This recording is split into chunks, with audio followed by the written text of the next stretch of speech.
你听说过血滴子吗？相传这是中国古代雍正王朝时期的一种暗器，能够从100米之外割下敌人的首级，并且能用铁链收回，方便证明暗杀对象已经死亡。血滴子在众多影视作品中都有出现，但都没有非常统一的造型标准，至今也没有发现过有关血滴子的建造图纸。那么血滴子是否真的确有其物，还是人们杜撰出来的脑洞暗器呢？今天留言组就来验证传言的真伪，看传说中的血滴子是否真的能100米之外取人首级。由于3人找遍了历史文献，都没有找到血滴子的图纸，于是他们决定按照电影中的造型，再加上各自的想法，动手建造自己认为可行的血滴子。课代表格兰特开始了技术总结，一款好的血滴子必须得满足砍头够有力，抛掷够轻松，回收够方便，还要小心不要切到别的头。当然我指的是自己的手指头。一提到砍头，就不得不说起路易16快乐台，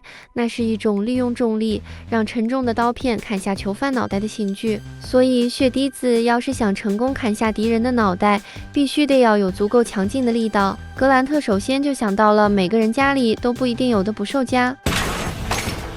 这力道确实够给力，但是抛起来好像不太方便。校花卡莉也遇到了同样的问题，这俩家伙要是抛出去，敌人在砍头之前估计就被砸死了。而我们的学霸托利的设计则非常轻巧，看上去也足够酷炫，神似生化警告标志，在开打前就给予对方精神伤害。只可惜过于轻巧的设置反而降低了威力，用来给敌人按摩或许不错。好在有情商满分的卡莉用自己精湛的演技，给托利的血滴子保留了最后的颜面。Don't cry wolf, Carrie,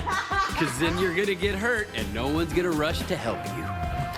3位学霸的初次尝试均以失败告终，不服输的卡莉再次出击，这回他想到了雪茄刀的设计，他将砍人用的菜刀安装在血滴子上，模仿路易16快乐台，将敌人的首级斩下，并且挑选了一位幸运观众的狱卒，测试装置的威力。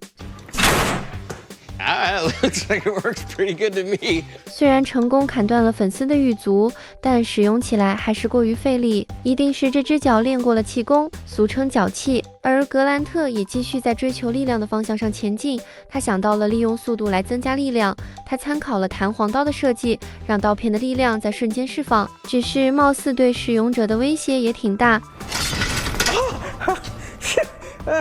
格兰特险些变成圣诞老人，但他还是对自己的设计非常满意。由于没有志愿者愿意现身测试，格兰特只能用一个哈密瓜来代替。路过的卡莉也 cos 起了美国队长。In 3, 2, 1.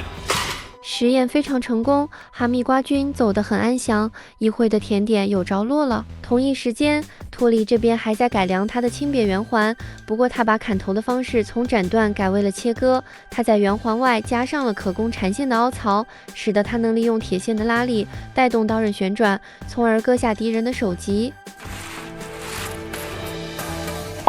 看来效果确实不错，3人的作品都有了突破性的进展，斩下敌人的首级依然不成问题，但想要顺利收回敌人的脑袋，还得有个收纳的容器才行。托利用收藏多年的沙拉碗做了一个兜帽，让敌人死之前都能闻到沙拉的清香，他真的我哭死。而卡莉这边则发挥了女生的优势，给她的血滴子加上了高贵的龙纹，还有神秘的黑丝面纱，这设计上个时装秀都不为过。而格兰特则继续贯彻他的金属朋克风格，他将自己的血滴子做成了一个大铁笼，并且在顶部增加了优化后的触发装置，讲究一个快准狠。设备组装完成，是时候进入实战了。为了追求氛围感，3小只来到了一片竹林，搭建了中国风十足的场景。首先要测试的是血滴子的投掷能力。1号志愿者竹竿先生自告奋勇，成为了3人的测试靶子。第一个登场的是卡莉的时尚雪茄刀，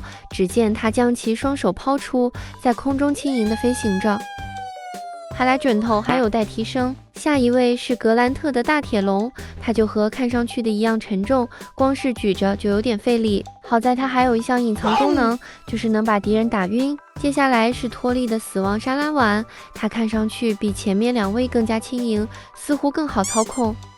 起码死亡沙拉碗打落了1号志愿者的墨镜，已经遥遥领先了。不服输的三人再次发起了挑战，在有了第一次的试错后，三人明显对距离有了更好的把控，3款血滴子均精准命中1号志愿者的头部，这证明血滴子的投掷性完全没问题。接下来就该测试他们是否能顺利砍头了。由于1号志愿者表示被砸得有点头晕，留言组于是请来了2号志愿者，并且给他装上了猪的脖子，模拟最真实的人类脖梗。卡莉的时尚雪茄刀优先登场，这个模拟断头台的血滴子是否能顺利取下志愿者的人头呢？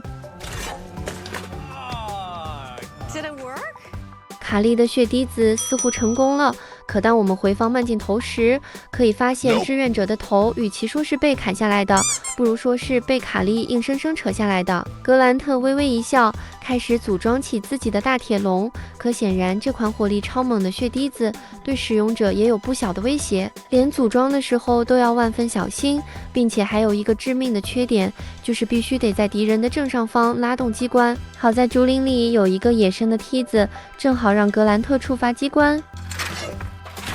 没想到能斩断蜜瓜的大铁笼，面对韧性十足的皮肤组织，竟然败下阵来。现在压力来到了托利这边，他的死亡沙拉碗能成功完成任务吗？出人意料的是，托利的死亡沙拉碗表现异常好，不仅切断了皮肤和器官，甚至还斩断了颈椎，并且在投掷方面也有出色的表现。这似乎就是最接近成功的血滴子模型了。接下来要达成的就是想办法将砍下的头颅收回了。托利火速开始了改造，他认为直刀刃的切割能力略显不足，于是便将刀刃改造成了锯齿，并且加长了牵引绳，延长血滴子的旋转时间，确保足够切下敌人的脖子。2号志愿者经过短暂的休养，再次挺身而出，你看他笑得多开心啊！托利蓄势待发，精准地投出死亡沙拉碗。没想到的是，仅仅是第一次尝试，托利就成功地砍下并收回了志愿者的脑袋。这证明血滴子的可行性已经从各方面被完美的验证了，但仅仅做到这里是远远不够的。毕竟在真实的战场上，很少有人会站着不动让你来砍头，所以三人决定创造一个模拟场景，看托利的血滴子在实战中的表现。话音刚落，3号志愿者火速登场，他脚踏遥控车，迫不及待地想要展现他风骚的走位。还有我们的4号志愿者躲在屏风后面，随时准备刺杀。托利要做的就是在2分钟之内用血滴子干掉2位志愿者。测试开始，3号志愿者使出了凌波微步，完美的躲过了托利的攻击，甚至还有时间摇头嘲讽。托利正一筹莫展，突然4号志愿者从身后偷袭，托利火速出击，一把将血滴子盖到他脸上，利落的拿下了一血。然而3号志愿者依旧顽强，一直坚持到了时间结束，成功保住了自己的脑袋。但托利也并非一无所获，好歹他成功打歪了3号的鼻子。最终托利还是没能成功斩下2人的头颅，看来想要实现千里取人头的目标，还得让武林高手亲自上场。但先前的实验也证明，血滴子确实有这方面的潜力，这条留言在理论上确实成立。如果你喜欢本期视频，请点赞订阅支持一下。这里是奇闻揭秘官，带你看遍天下奇闻，我们下期视频再见。